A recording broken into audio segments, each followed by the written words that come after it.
The death rate is 100%. We're all gonna die. With science and technology, we've added an unprecedented number of years to our lifespan. In 1990, there were slightly more than 3 million Americans over the age of 85. By 2050, that number will grow to be 19 million, which represents over 5% of the population. We like to feel invincible, immortal. Death has become taboo. But what if our fear of death is actually hurting us?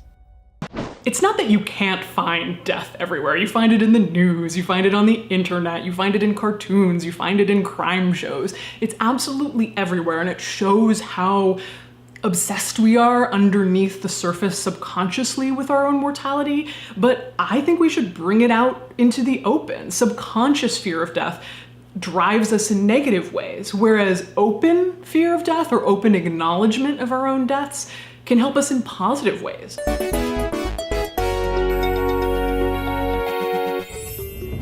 She's a YouTuber, a writer, and the world's most famous mortician.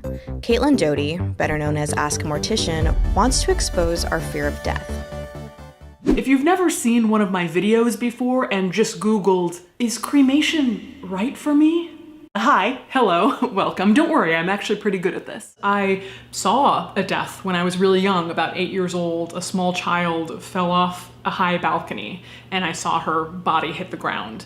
And I assumed she died. I actually don't even really know because of course I was moved away very quickly. The body was taken away very quickly.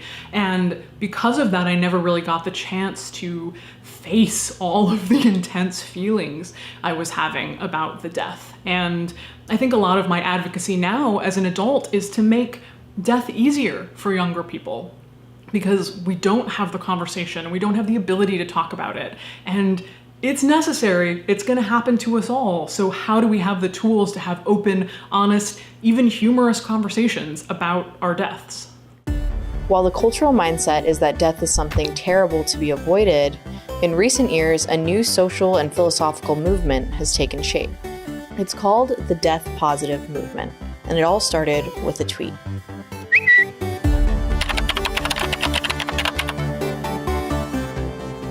Here's what the death positive movement doesn't mean. It doesn't mean that you're real positive about death. You're not like, woo, my mom died.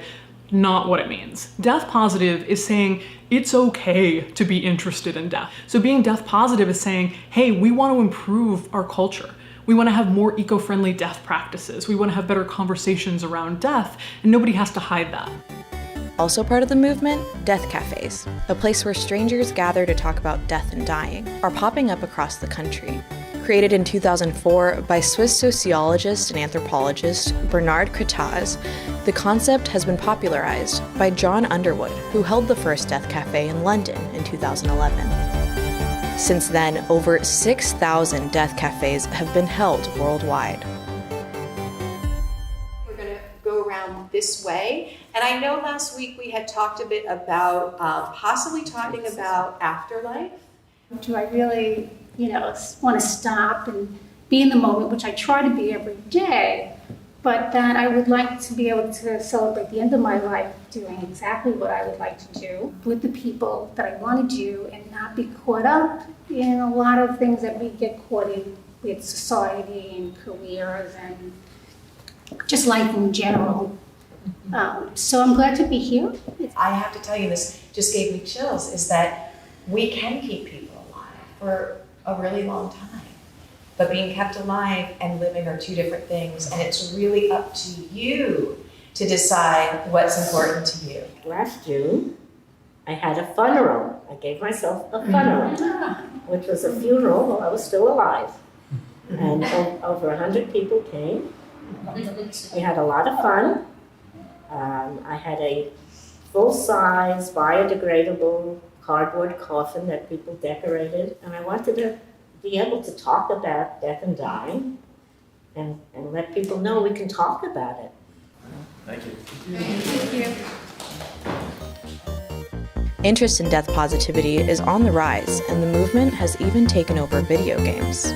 Inspired by Caitlin Doty, A Mortician's Tale provides a rare insight into the death industry, a $20 billion industry that the woman-led positive death movement aims to reform.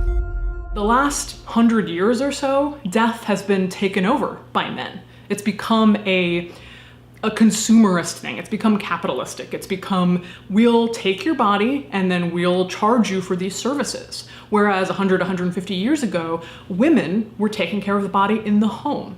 And I think that there's so many women in our movement because there's this feeling in women that, wait a second, we did this. This was our job. And now the body is just picked up in the middle of the night and taken away and somebody else does it. People don't know what happens during an embalming. They don't know what happens during a cremation. Nobody ever tells you. A funeral director comes and takes the body behind the scenes and then puts it out in a suit with lipstick. But what's happening behind the scenes? That's your mom, that's your dad. People want to know what's happening and they deserve to know what's happening. Don't be afraid to be interested in death. Don't turn it into something morbid or macabre. It's not morbid to be interested in the fact that you're going to die.